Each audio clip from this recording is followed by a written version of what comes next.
Sir, saan ko po pwede po itanong po about sa mga missing po na tao? Saan ho ba nawala? May nakapagsabi po kasi sa akin doon mismo sa NC Daluyong. Sila po kasi nagsabi na SSDD Quezon City po daw yung nag-rescue sa kanya nung 2016. Halos 10 taon ko nang hinahanap ang kapatid kong may kapansanan at may mga impormasyon na ito daw ay pumanaw na noong 2019 pa. Ngunit wala naman silang maipakita kahit mga larawan nito. Sa bawat araw na lumilipas, unti-unti ko nang tinatanggap na baka habang buhay ko na siyang hindi makikita. Pakiwari ko, dito na magtatapos ang lahat ng paghahanap ko. Pero isang araw may dumating na mensahe mula sa isang hindi kilalang tao. Isang mensahe muling gumising sa pag-asa na matagal nang namatay sa puso ko. Ayon sa kanya, kilala raw niya ang taong unang nagligtas sa kapatid ko at alam niya rin kung saang unang barangay siya nakita at ni-rescue. Good morning. Nakuha mo na ba yung information na kailangan mo tungkol sa kapatid mo? Kilala ko po kung sino. Ang dala sa kanya sa hospital, gusto ko pong tumulong. Alam ko rin kung saan barangay dito sa Quezon City siya unang natagpuan at nakita. Dito po siya na-rescue sa Barangay Central po sa Quezon City. Social Service Department po ng Barangay Central Idol. Nang natanggap ko ang mensahe na iyon, agad kong pinuntahan ang lugar at ang ahensya na may hawak na mga records ng mga taong kanilang nasasagip sa kalsada. Sir, saan po yung SSD Quezon City? SSDD. SSD. Ano yun? SSDD. O SSD. Kulang ng isang D. Ayan.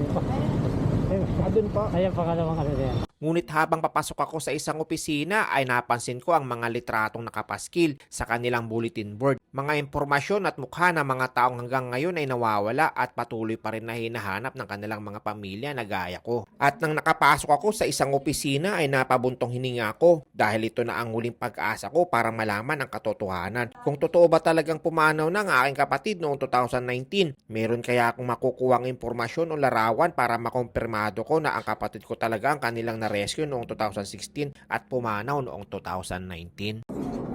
Sir, pwede pa magtanong, sir? Sir, saan ko po pwede po itanong po about sa mga missing po na tao? Saan ho ba nawala? May nakapagsabi po kasi sa akin doon mismo sa NC Hospital na Mandaluyong. Sila po kasi nagsabi na SSDD Quezon City po daw yung nag-rescue sa kanya nung 2016. Pagdating ko po doon, patay na po kasi yung pasyente noong 2019. Wala po kasi silang maipakita na buong detalye po doon maliban sa pangalan ng pasyente. Wala po silang mga picture. Nung na-confine po siya doon, mga 29 years old po siya. Yun po, nalaman po namin, patay na siya noong 2019. Wala po silang maibigay po na picture na para ma-confirm po namin na siya po yung sinasabi nilang patay na. Ngayon sila po nagsabi na ang nag-rescue po daw is SSDD Quezon City. Ngayon gusto ko pong malaman kung siya po talaga yung dinala doon, kung meron po silang after activity report na inilagay po doon bago siya nilagak doon sa ospital para ma-confirm lang po ng pamilya. Kung patay na po talaga siya, di na po kami maghahanap. Ang kukunin, ang pinaka the best move na po namin, ang second step namin, kunin namin yung bangkay. Ang problema po di po namin po kasi makumpirmado kung siya Good afternoon po, sir. Sige, sir. Social worker. Sige po, magandang hapon po. Kayo po kayo, sabi nyo, na-refer sa NC. Opo. Tapos sabi na SSDD. Yes po, sir. Hirap kasi sabi niya, ang dami ng retired. At wala na yung document na yan. Kasi after 5 years, wala na ang document. Wala po ba, sir, na naka-database kung sakali po sa computer na? Database kami nung panahon na lang ng pandemic. Yun ang meron kami. Kasi ang sa amin lang po naman po kasi kung kami po yung pamilya, kahit makakuha lang po sana kami ng information kung siya po talaga yun. Kasi sir, yung mga computer dito bago na lang. Yun nga, sir, yun nga po ako nalulungkot, sir, kasi kahit malang picture, sir, malaman lang po namin na siya. Meron po ba ako makuha na information? Wala kayong makukuha information dahil so sabi ko nga sa'yo, wala kaming na-document dito. Yung computer, wala na rin nakuha na. Ay, mga old files po, wala na rin po, burado na. Ang papel, batay sa gobyerno, 5 years, pwede na itapo. Ibig sabihin po, pag 5 years, pwede nang itapon po yung mga file. Ganun po ba? Sige po, salamat po. Salamat po, sir. Sayang naman po. Kasi nagbakasakali lang po kasi talaga ako dito na makakuha lang po kahit na konting information, kahit larawan lang po sana sir. Maraming salamat po sir. Larawan hindi kami. Sa ngayon po, 2020, meron po kami updated. Sige po sir. Ha? Sige po sir. Yun na lang po sir.